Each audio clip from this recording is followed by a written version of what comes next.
प्रिय मित्रों, आप सभी का उत्थान ज्योतिष संस्थान में स्वागत है, अभिनंदन है। हमारे धार्मिक ग्रंथों में, हमारी परंपराओं में, हमारे समाज में एक प्रथा का प्रचलन है कि जब कोई बहन बेटी घर आती है, मायके आती है या ससुराल जाती है, तो कुछ ऐसे शुभ सामान दिए जाते हैं, कुछ ऐसे शुभ संकेत दिए जाते हैं जिसकी मान्यता होती है कि हम शुभता प्रदान कर रहे हैं, आशीर्वाद प्रदान कर रहे हैं कि जहां जाए बेटी बहू वहां सुखी रहे, संपन्न रहे। पैसा वस्त्र के साथ साथ बहुत चीजें हम देते हैं। आज मोबाइल का चलन है, मोबाइल दे देते हैं, कुछ और सामान दे देते हैं, लेकिन कुछ ऐसी चीजें हैं जो परंपराओं के अनुसार हम बहन बेटियों को देते थे। कहीं कहीं यह परंपरा विलुप्त हो गई है, लेकिन इसका ज्योतिषी दृष्टि से इतना बड़ा महत्व है जिसकी आप कल्पना नहीं कर सकते। हमारा शास्त्र कितना मजबूत था, हमारा धर्म कितना मजबूत था, आज हम उससे विमुख हो रहे हैं तो हमें पता नहीं चल रहा है कि हम क्या खो रहे हैं। कुछ चीजों का मैं यहां जिक्र करूंगा जो मूल्यहीन है, यूं कहें, लेकिन इतना बड़ा लाभ प्रदायक है जिसका वर्णन नहीं किया जा सकता।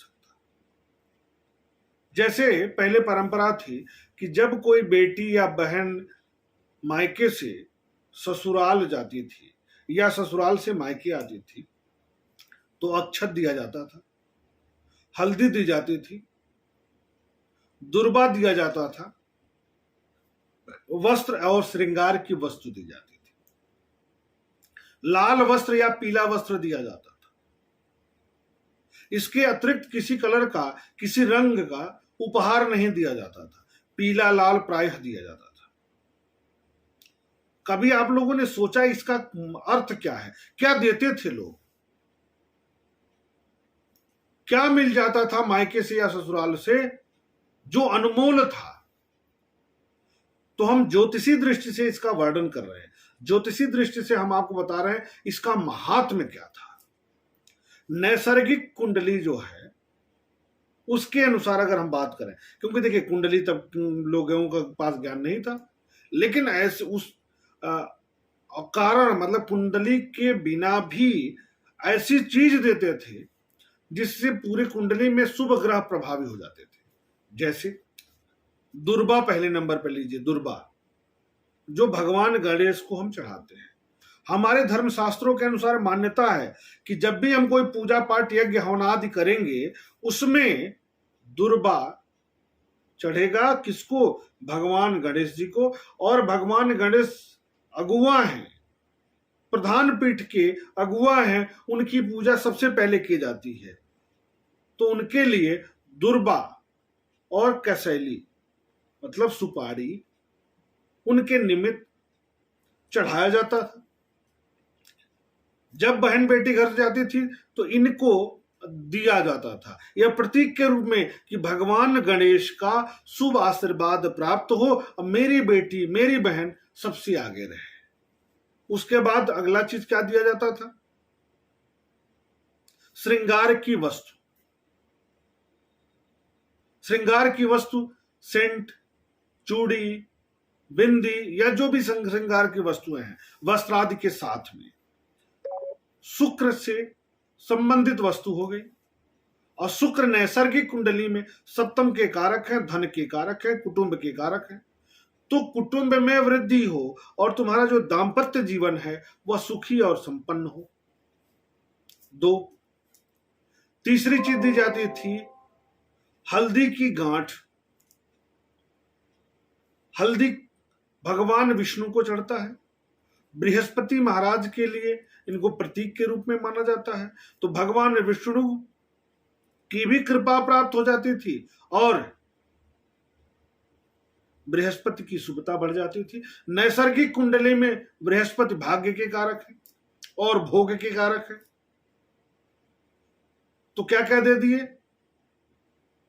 कि प्रथम पूज्य गणेश को कर दिए, भगवान गणेश की पूजा कर दिया ना, और आशीर्वाद प्रदान कर दिए। उसके बाद सुख संपन्नता ऐश्वर्य का एक कारक ग्रह शुक्र को मजबूत कर दिए। जीवन साथी के प्रति प्रेम बढ़ा दिए। उसके बाद भाग्य को बढ़ा दिए हम। और वस्त्र लाल देते थे, गेरुआ देते थे, पीला देते थे। जब लाल देते थे तो पंचम भाव, नैसर्गिक कुंडली में पंचम भाव को प्रदान करते थे। पंचम भाव का मतलब पुत्र, संतान या स्त्री संतान, कन्या संतान, जो भी है, उनमें अभिवृद्धि हो। तो अनजाने में भी क्या क्या बढ़ाते थे? भगवान गणेश, भगवान विष्णु, शुक्र, सूर्य, बृहस्पति के शुभ फलों की प्राप्ति अनायास ही कर देते थे। यह परंपरा आज समाप्त हो गई है। तो इस रक्षाबंधन पर यह कार्यक्रम करने का मेरा मुख्य प्रयोजन यही था कि आप अपने घर आने पर, जब आप बहन बेटी घर आए, तो उपहार में चाहे आप हवाई जहाज दे दें, ट्रक दे दें, उससे में कोई मतलब नहीं है। इन अनमोल वस्तुओं को जरूर दीजिए, सप्रेम दीजिए। क्या क्या? दुर्बा, सुपारी, अक्षत। अक्षत में चंद्रमा की पूजा हो जाती थी। चंद्रमा मन के कारक है, सारे शुभ ग्रहों की पूजा कर लेते हैं। तो अक्षत,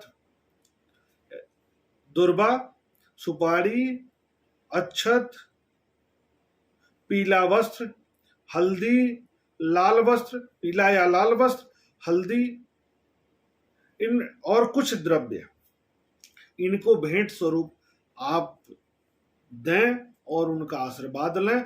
देखें हमारी पुरानी परंपराएं कितना लाभ देती हैं, जिसकी कल्पना हम नहीं कर सकते।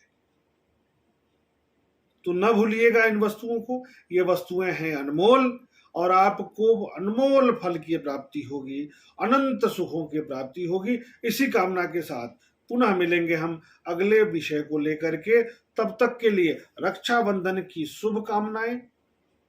जय हिंद, जय भारत।